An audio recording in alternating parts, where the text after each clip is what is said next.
सबूत हर एक फर्द के पास होते हैं। फॉर्म 45 की बात हुई, मैं दिखाऊंगा आज फॉर्म 45 हम भी लेके आए हैं। अब दूसरे उम्मीदवार के पास भी फॉर्म 45 हैं, मेरे पास भी हैं। इसका तयन करना कि कौन से फॉर्म 45 असली हैं, कौन से असली नहीं हैं, ये ट्रायल कोर्ट का काम होता है। वहाँ पे शातें रिकॉर्ड की जाती हैं, एविडेंस होता है। और हाई कोर्ट ट्रायल कोर्ट नहीं होती, एविडेंस रिकॉर्ड नहीं करती।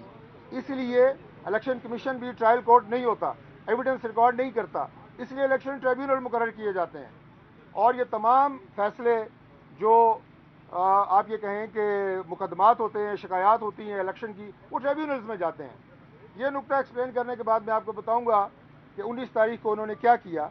ये डबल बैंक के सामने पेश हुए और वहाँ पे जाके इन्होंने झूठ बोला कि इलेक्शन ट्रिब्यूनल इस्लामाबाद का कायम नहीं हुआ। मैंने आपको 17 तारीख का नोटिफिकेशन दिखाया है और ये 19 तारीख को जाते हैं और कहते हैं जनाब कि ट्रिब्यूनल कायम नहीं हुआ। और जज साहब अपने इस फैसले में 19 तारीख को लिखते हैं। जज साहब को भी मैं उनकी तारीफ़ करूंगा इस्लामाबाद हाई कोर्ट की कि उन्होंने अपना फैसला शुरू यहाँ से किया कि चूँकि इन्होंने हमें बताया है कि ट्रिब्यूनल कायम नहीं हुआ, इसलिए हम ये मुकदमा सुन रहे हैं। वो फरमाते हैं कि office has raised an objection to the effect that the instant intra court appeal is not maintainable since the tribunal to hear the election dispute for Islamabad territory has already been constituted. ये एतराज़ लगाया गया, लेकिन इन्होंने जो कहा कि tribunal नहीं बना, तो जज साहब ने आगे लिखा कि since the learn council for the ECP who is in attendance of the court cell, court's call submits that a notification in this regard is yet to be issued by the ECP। इन्होंने वहाँ पे ECP के वकील को भी साथ में लाया, झूठ बोला कि notification is yet to be issued.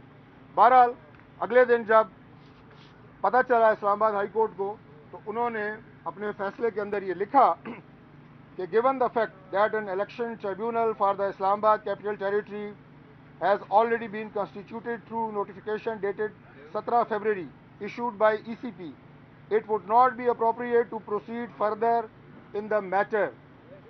ये 21 तारीख को इस्लामाबाद हाई कोर्ट ने ये मैटर डिस्पोज ऑफ कर दिया इस बुनियाद के ऊपर जो मैं आपके सामने रख चुका हूँ।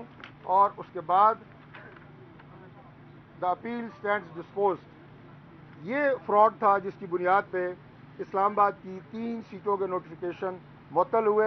इस्लामाबाद हाई कोर्ट से इन उम्मीदवारों ने झूठ बोला, फ्रॉड की बुनियाद पे, बदनीति की बुनियाद के ऊपर इन्होंने ये नोटिफिकेशन मुअत्तल करवाए। और कल इनकी झूठ और इनके गलत इल्ज़ामात जो इन्होंने इलेक्शन कमीशन के सामने भी लगाए थे वो भी साबित ना कर सके, जिसकी बुनियाद पे इलेक्शन कमीशन ऑफ पाकिस्तान ने कल इनकी जो अपील्स थी वो इलेक्शन कमीशन से भी डिस्पोज ऑफ कर दी और इस्लामाबाद के तीनों हलकों के नोटिफिकेशन अल्हम्दुलिल्लाह दोबारा बहाल कर दिए गए। चूँकि ये एक बहुत बड़ी कंट्रोवर्सी थी, इसलिए इसकी तफसीलात आपके सामने रखना ज़रूरी था। इन्होंने बहुत झूठ बोला कि हमारे पास फॉर्म 45 हैं और दूसरे उम्मीदवार फॉर्म 45 उनके पास नहीं है। हमारे पास तमाम फॉर्म 45 मौजूद है, हम सब के पास तीनों हलकों के सारे फॉर्म 45 मौजूद हैं। और हम इनकी तरह सोशल मीडिया पे झूठ बोलना, फ्रॉड के ज़रिए अपनी मर्ज़ी के नताइज लेना वो नहीं करते।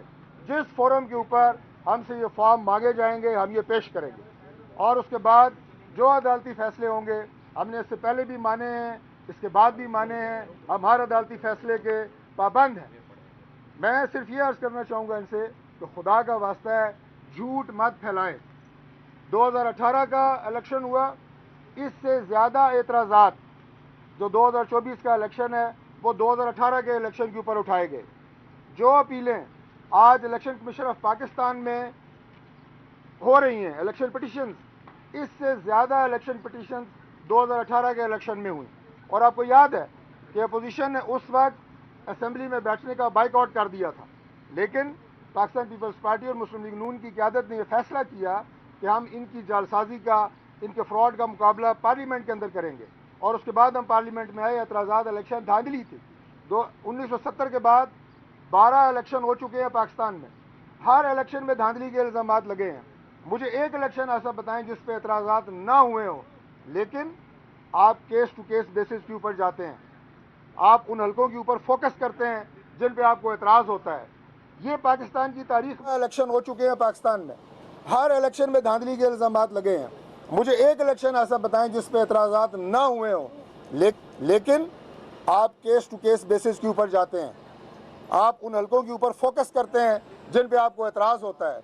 ये पाकिस्तान की तारीख में पहली दफ़ा देखने में आ रहा है कि आप पूरे सिस्टम के ऊपर सवालिया निशान उठा रहे हैं, आप पूरे सिस्टम को कंट्रोवर्शियल कर रहे हैं। मैं पाकिस्तान तहरीक इंसाफ को ये कहता हूँ कि सियासी मैदान में हमसे लड़ें, मुल्क से ना लड़ें। आप पाकिस्तान से लड़ रहे हैं, आप पाकिस्तान के इदारों से लड़ रहे हैं। ये सियासी मैदान की लड़ाई है। हम तैयार हैं आपके साथ हर मैदान में आपका मुकाबला करने के लिए। जिस हल्के की बात करेंगे, जिस फोरम पे बात करेंगे, हम वहाँ जवाब देंगे, सबूत देंगे। अगर आपकी बात सच्ची हुई, वो हल्का आपके हक में होगा, हमारी बात सच्ची हुई हमारे हक में होगा, अब हमारे हक में होगा। आपको याद नहीं कि जो 2018 के इलेक्शन के बाद आपके डिप्टी स्पीकर कासिम सूरी साहब बने थे, यही इलेक्शन ट्राइब्यूनल जिसकी मैंने तफसीलात आपके सामने रखी हैं, इसी ने फैसला किया था कि 50,000 वोट जाली हैं कासिम सूरी साहब के। और उसके बाद अगले 4 साल कासिम सूरी साहब सुप्रीम कोर्ट ऑफ पाकिस्तान से स्टे लेके असम्बली के डिप्टी स्पीकर फाइज रहे। कोई बात नहीं, सुप्रीम कोर्ट ने स्टे दिया, मुझे कोई एतराज़ नहीं, लेकिन वो भी ट्रिब्यूनल का फैसला था, हल्का खुल गया, पता लग गया। तो अगर यहाँ पे भी कोई किसी तरह की डिस्क्रिपेंसी आएगी, वो सामने आ जाएगी, उसको सामने रखें। मैं दोबारा कहूँगा, आप हमसे सियासी मैदान में सियासी जमातों से लड़ें, हम जवाब देंगे। पाकिस्तान से मत लड़ें, पाकिस्तान के इदारों से मत लड़ें। यही इलेक्शन कमीशन ऑफ पाकिस्तान है जो केपी में भी इलेक्शन कराता है। वहाँ क्या इलेक्शन कोई इमाम काबा ने कराए हैं, जैसे कि मेरे उस्ताद मोहतरम सेनेटर इरफान सिद्दीकी साहब ने कहा है, इसी इलेक्शन कमीशन ने कराए हैं, इसी चीफ इलेक्शन कमिश्नर की ज़ेरे निगरानी हुए हैं। वहाँ सिवाय 4 या 5 सीटों के कौमी असम्बली की सारी सीटें आप जीते हैं। वहाँ सूबाई असम्बली में आपकी 2/3 अक्सरियत है, वहाँ तो आप खामोश हैं। इलेक्शन कमीशन भी अच्छा है, सिस्टम भी अच्छा है, इदारे भी अच्छे हैं, सब कुछ अच्छा है, लेकिन जहाँ आप इलेक्शन हारते हैं वहाँ इदारों पे भी लानत, पार्लियामेंट पे भी लानत, हर चीज़ के ऊपर आप जो है लानत भेजना शुरू कर देते हैं। खुदा का वास्ता है, ये तर्ज अमल पाकिस्तान के लिए मुनासिब नहीं है। ना आप जमहूरियत पे यकीन रखते हैं, ना आप पार्लिमानी रवायात पे यकीन रखते हैं, और ना आप पार्लियामेंट पे यकीन रखते हैं। आपका इलेक्शन साफ और शफाफ या सही होने का सिर्फ एक क्राइटेरिया है तहरीक इंसाफ का, कि इलेक्शन हम जीतें, हम गवर्नमेंट में हो, हम पावर में हो। अगर ये चीज़ आपको नहीं मिलती तो फिर आप तमाम चीज़ों को उड़ाने के लिए बिल्कुल तैयार हैं। मैं ये भी कहूँगा कि आपने इसके साथ एक और मुहिम देखी होगी, जो मैंने कहा कि पाकिस्तान से मत लड़ें।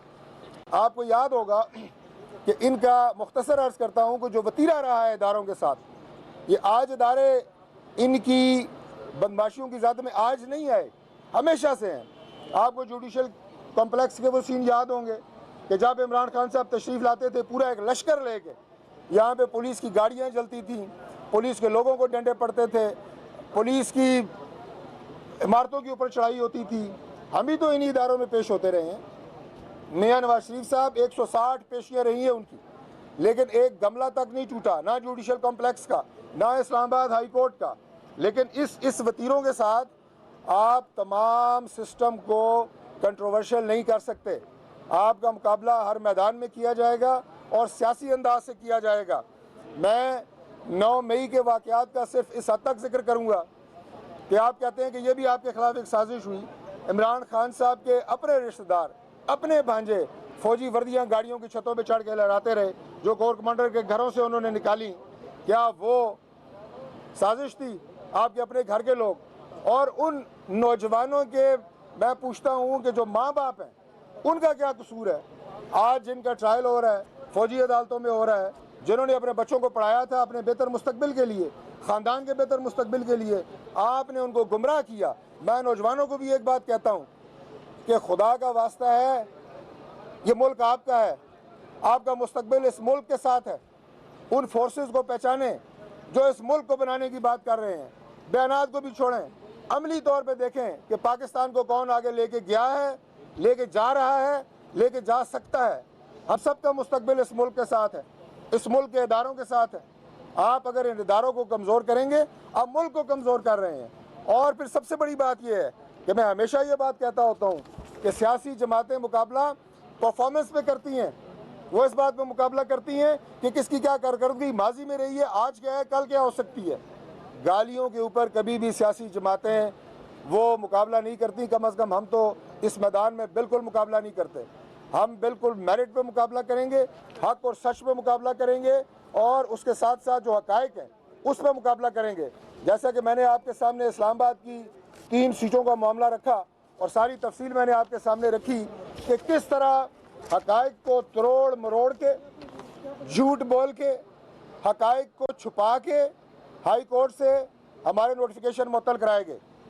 और जो ही अदालत के नोटिस में यह बात आई, फौरी तौर पे उन्होंने इनकी अपील जो है वो डिसमिस की। उस दिन इन्हें इतनी भी तौफीक नहीं हुई कि ये जनाब शोएब शाहीन साहब हर जगह लंबी लंबी तकरीरें करते हैं कि ये जाके सामना करते।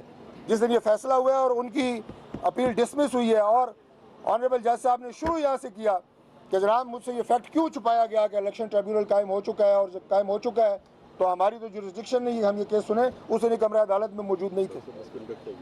अच्छा, ये मिसकंडक्ट है।